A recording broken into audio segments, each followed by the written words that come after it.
दोस्तों, इस दुनिया में जब दो शख्स आपस में कुछ समय व्यतीत करते हैं तो समय बीतने के साथ साथ दोनों के बीच में विश्वास और भरोसा भी लगातार बढ़ता चला जाता है।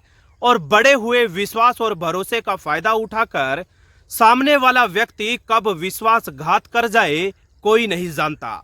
दोस्तों, दरअसल आज की हमारी सनसनीखेज घटना और कहानी में भी कुछ यूं ही हुआ कि एक बेहद ज्यादा खूबसूरत महिला को सबसे पहले तो अपनी चिकनी चुपड़ी बातों में फंसाया गया।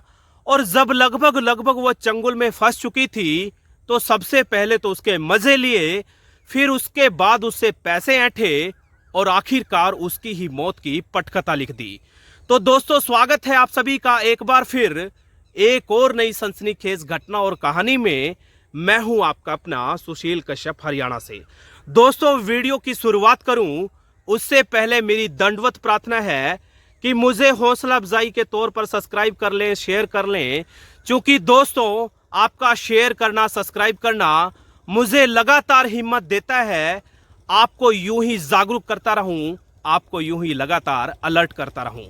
दोस्तों, आज की जो सनसनीखेज घटना और कहानी है उसका संबंध है बिहार प्रदेश से।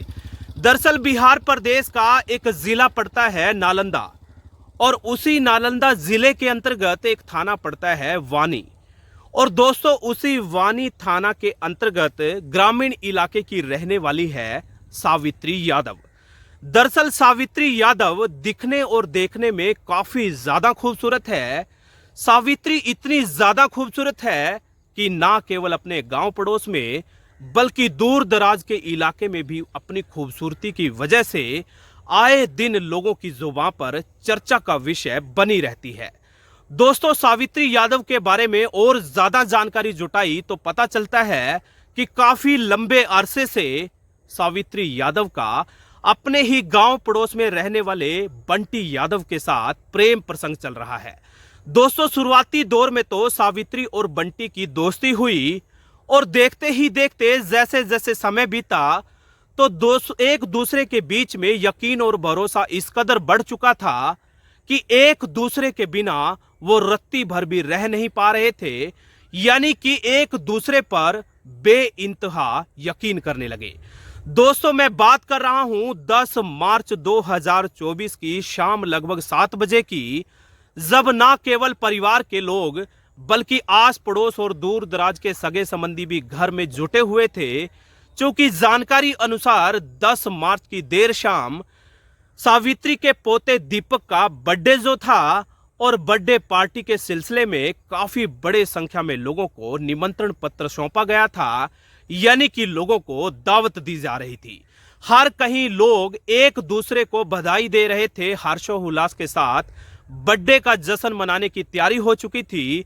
लेकिन दोस्तों, उसी दरमियान जो सावित्री थी उसकी बहन के अनुसार सावित्री को एक व्यक्ति का कॉल आता है, और कॉल करने वाला कोई और नहीं बल्कि बंटी यादव था, जो कि सावित्री का प्रेमी बताया जा रहा है।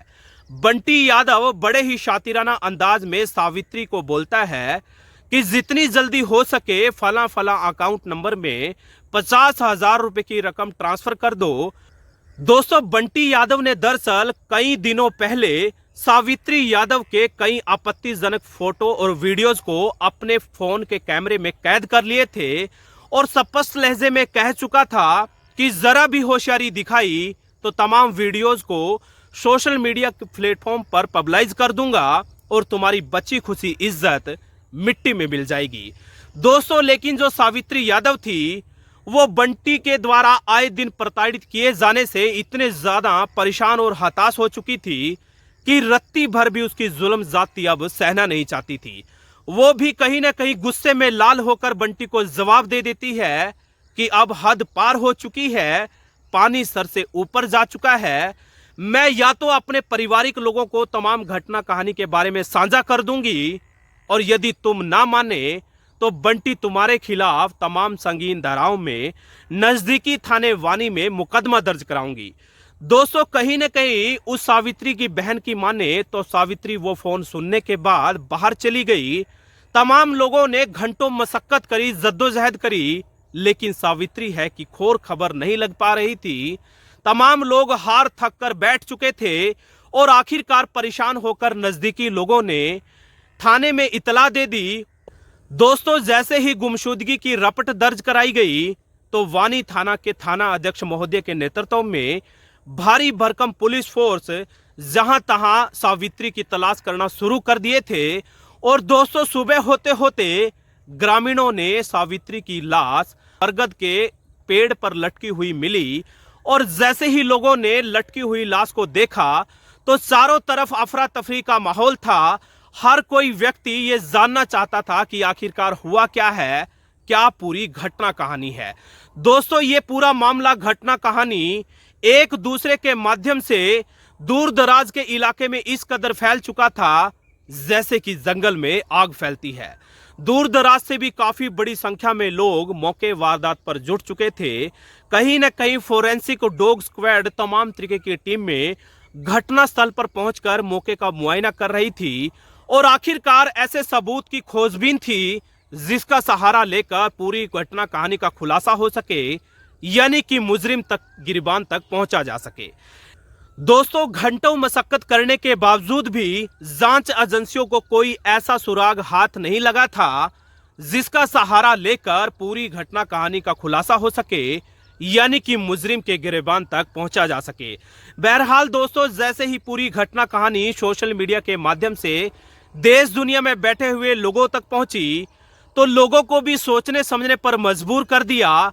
कहीं न कहीं लोगों की प्रतिक्रियाएं लगातार सामने आ रही हैं।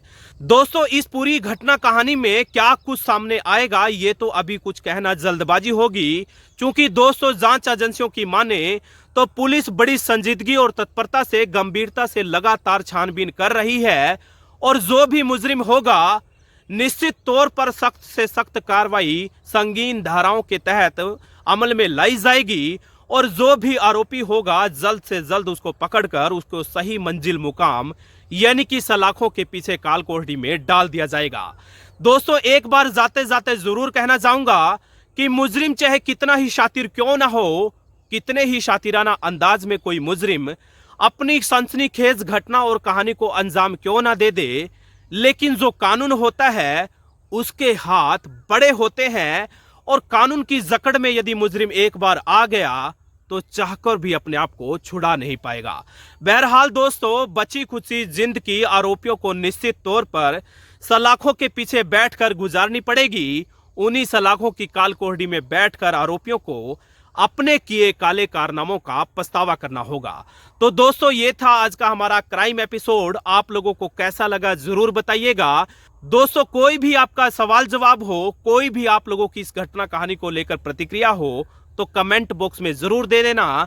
और जाते जाते एक बात जरूर जोड़ूंगा कि अलर्ट रहिएगा, सतर्क रहिएगा, क्योंकि साथियों आपका अलर्ट और सतर्क रहने में ही भलाई है। अलर्ट और सतर्क रहने में ही आप सब साथियों का बचाव है। दोस्तों, कहीं ऐसा ना हो कोई बड़ी घटना कहानी आपके इर्द गिर्द घटित कर दी जाए और उस घटना कहानी का आप भी शिकार हो जाएं और आपको कानो कान खबर भी ना लगे। तो दोस्तों, मुझे दीजिए विदाई, फिर हाजिर होऊंगा एक और ऐसे ही क्राइम एपिसोड के साथ। अपना ढेर सारा ख्याल रखिएगा। बहुत बहुत शुक्रिया, आप सब साथियों का धन्यवाद, आभार।